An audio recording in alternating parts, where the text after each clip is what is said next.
Zambe,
Yeah.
Yes.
chers invités, à vos titres et qualités respectifs, bien-aimés dans le Seigneur, soyez le bienvenu. Il y a de cela 5 ans, jour pour jour, que tant de sacrifices ont été consentis, tant d'abnégation et tant de volonté, au point parfois de mettre dans les oubliettes tout ce qui n'est pas en rapport avec l'œuvre de Dieu. Combien de nuits blanches passées avec comme objectif que la paroisse de Matete doit absolument exister.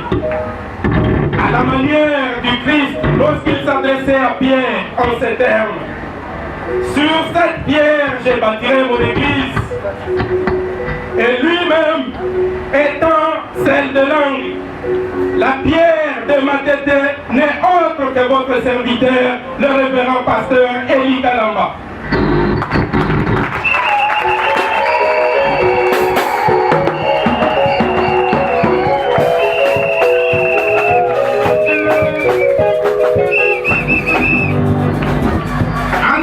Un matin du 20 mai 2013, aujourd'hui 5 ans bien comptés, la paroisse de Matete naissait.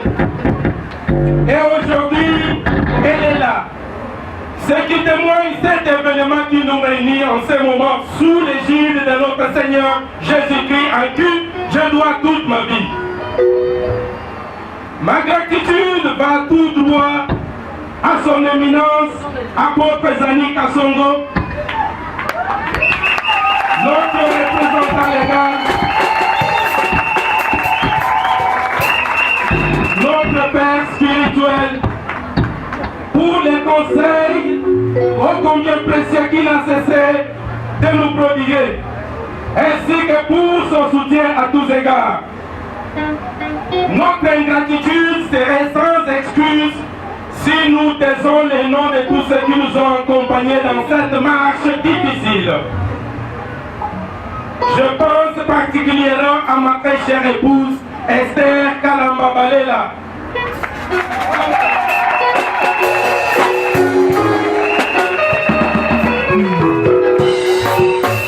À tous mes enfants et à mes parents, à tous ces héros dans l'ombre, dont la liste n'est pas exhaustive. Néanmoins, que toute personne de près ou de loin qui a apporté sa pierre, si petite soit-elle, à l'implantation de la paroisse de Matete, trouve ici notre expression de reconnaissance.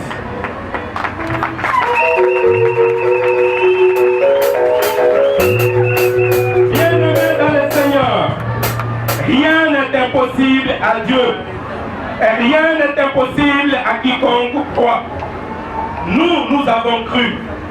Nous croyons et nous croirons toujours en cette œuvre dont nous avons jeté les jalons et que nous soutiendrons pendant toute notre vie sur cette terre des hommes. L'œuvre que nous léguerons aux différentes générations jusqu'à l'enlèvement. Bien-aimés dans le Seigneur, nous profitons de cet événement grandiose pour vous signaler que nous sommes encore en plein chantier et que la paroisse a encore à faire. Ainsi donc, nous sollicitons la contribution en nature ou en espèces de toute personne éprise de bonne volonté à l'œuvre commune de Dieu, de nous soutenir afin que celui qui nous a appelés s'en souvienne. Bien-aimés dans le Seigneur, il est certes que nous avons beaucoup à dire, mais pour ne pas abuser de votre patience, nous vous disons merci pour avoir répondu à notre invitation et vous souhaitons une bonne fête d'anniversaire de la paroisse. Que Dieu vous bénisse.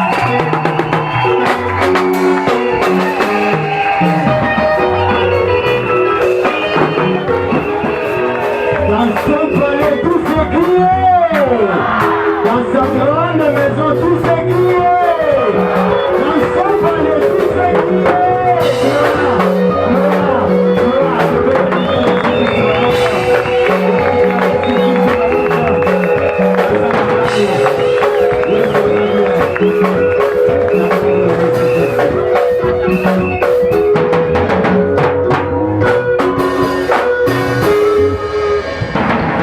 azwa lokumu.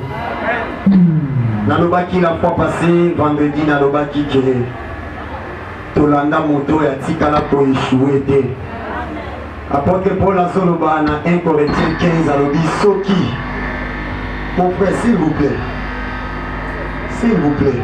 Totikeli bino temps o ebe komita na biso, s'il vous plaît. Apôtre Paul alobi que soki Yesu oyo biso tozolanga soki asekwaka te mais les prédications na biso ezali vaines.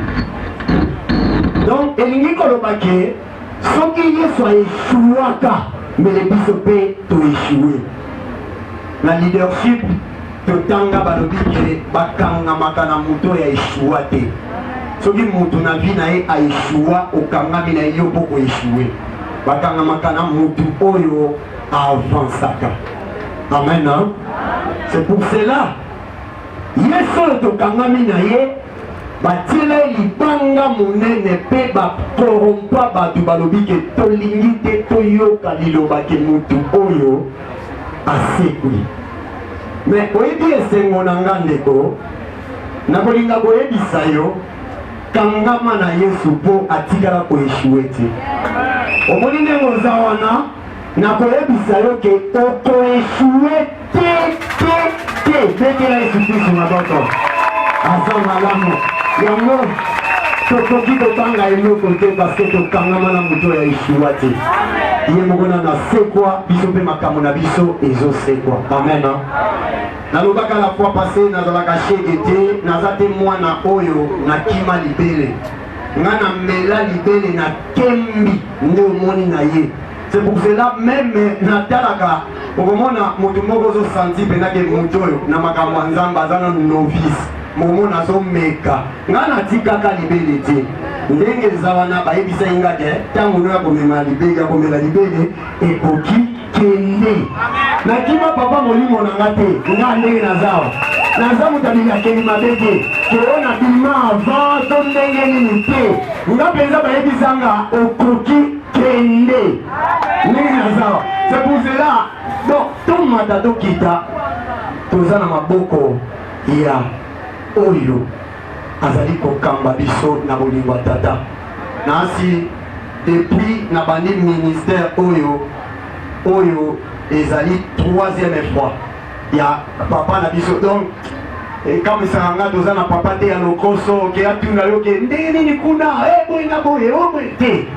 Donc depuis tobanda 5 ans yango oyo lelo ezali 3e fois na ye ya koya kote ya biso. Première fois ayaka pour bénir biso, 2e fois ayaka na mariage ya sœur Betty, 3e fois aye na 5e anniversaire.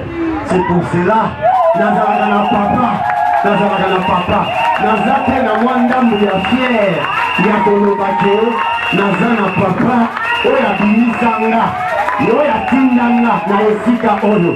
C'est pour cela nazalaka na esengo ya koloba ke oyo ekoya eya sikoyo evangeliste nayebi te soki papa aza na mikro na ye.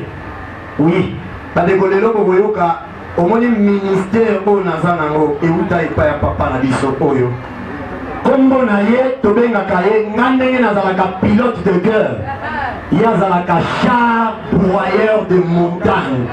tozali kolekisa papa apôtre Kasongo Kitenge zani ntango azali koleka tobeteli Yesu Kristo maboko tozali kobetela Yesu Kristo maboko betela Yesu Kristo maboko nazoyoka yo tozalaka meme na bolingo te betela Yesu Kristo maboko oyo papa na nga ya molimo nde papa na nga ya molimo yeye antuka nauta epai ya papa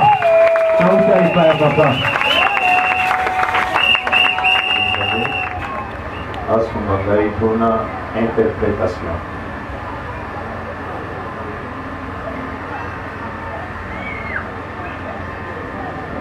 Bopesa papa miko, pesa papa colonel miko.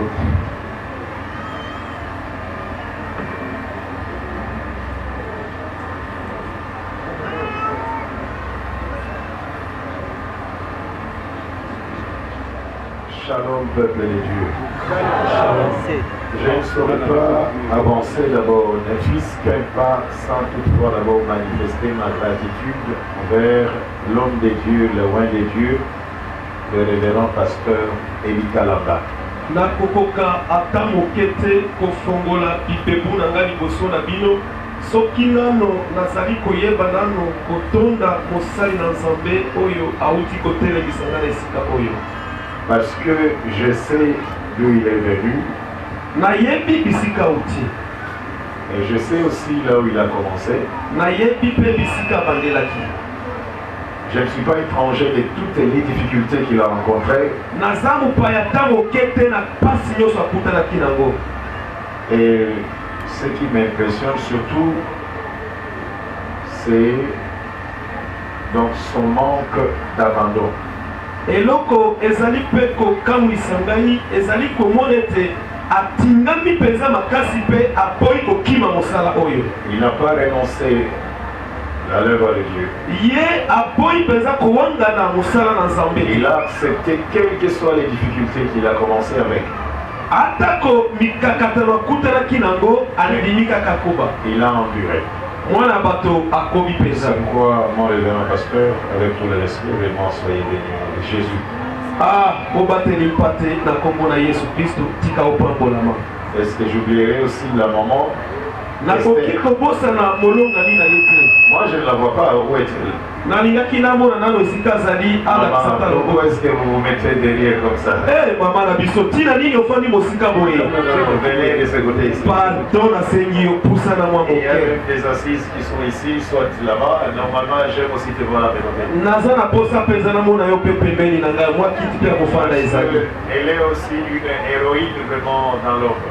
azali mpenza moko mpe ya bapundi mpe balongi Elle a accepté aussi de combattre vraiment un bon combat. ya solo mama na biso oyo andimaki mpenza apunda bitumba mpe ya motuya C'est pourquoi, avec tout le respect, maman, vraiment, soyez bénis au nom de Jésus. na botosi nyonso mama pambolama na kombo na yesu kristo Je bénis tous les hommes de Dieu. napamboli basali na nzambe nyonso Dans le parcours de l'homme de Dieu, le révérend pasteur Eli, ya solo na nzela nyonso mosali na nzambe paster eli alekaki vous connaissez vous-même, il y a beaucoup qui ont abandonné l'homme de Dieu. boyebi bino moko ete eza na ebele bayebaki kosundola ye Il y a aussi beaucoup qui se sont retirés. ebele mpe bayebaki mpenza komibwaka mosika na ye Et je vois parmi vous, il y a ceux-là qui ont accepté aussi d'endurer ensemble avec lui. na kobwaka miso nazali komona bamosusu nayeba bango kala bandimi mpenza komona mpasi elongo na ye Vraiment, je suis très reconnaissant envers vous. natondi esai mpenza matondo Vous, hommes de Dieu, soyez bénis au nom de Jésus. basali na nzambe bopambolama na kombo na yesu kristo Je vois aussi les servantes de Dieu, nazali komona bandeko basi mpe basali na nzambe lesquelles on a commencé depuis les premiers jours. baoyo wapi tobandaki na bango uta mokolo ya liboso Je les vois parmi vous. nazali komona bango katikati na bino Vraiment, soyez bénis au nom de Jésus. basali na nzambe bino mpe bapambolama na kombo na yesu kristo Parce que le Seigneur lui-même disait que celui qui persévérera jusqu'à la fin sera sauvé. po ete nkolo ye moko alobi mutu nyonso okwayika mpiko akobikisama C'est pas donné à qui que ce soit qui de persévérer dans l'œuvre de Dieu. makambo ekoyika mpiko epesameli mutu nyonso te na mosala ya nzambe C'est pourquoi tout cela que Dieu accepte de nous donner pour les paîtres, tala ntina baoyo nyonso nzambe andimi kopesa et ceux-là qui nous supportent aussi parfois dans le manquement, na baoyo mpe ngonga mosusu bazali koyika mpiko mpenza na ntango ya nous ne mikakatano pouvons jamais les ignorer. tokoki ata moke te kobosana C'est bango pourquoi que Dieu bénisse tous les frères et toutes les sœurs, lesquels ont aussi accepté de mettre leurs mains pour l'avancement de cette œuvre.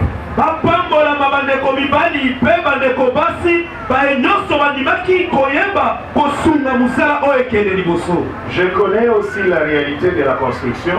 nayebi mpe oyo ezali sembo to kokoso ya kotonga Vous savez, celui qui est étranger dans l'œuvre de Dieu, oyebi mutu soki azali mopaya na mosala ya nzambe il ne saura pas qu'est-ce que l'œuvre de Dieu. akoyeba te likambo babiaki mosala na nzambe ezali Ce nini que je vois ici, oyo nazo komona awa que ce soit la charpente, ezala mpenza oyo ezali charpente que ce soit donc, les colonnes que je vois en fer ainsi que oyo nyonso nazali komona lokola makonzi mopanzi na mopanzi. Vraiment, c'est très coûteux.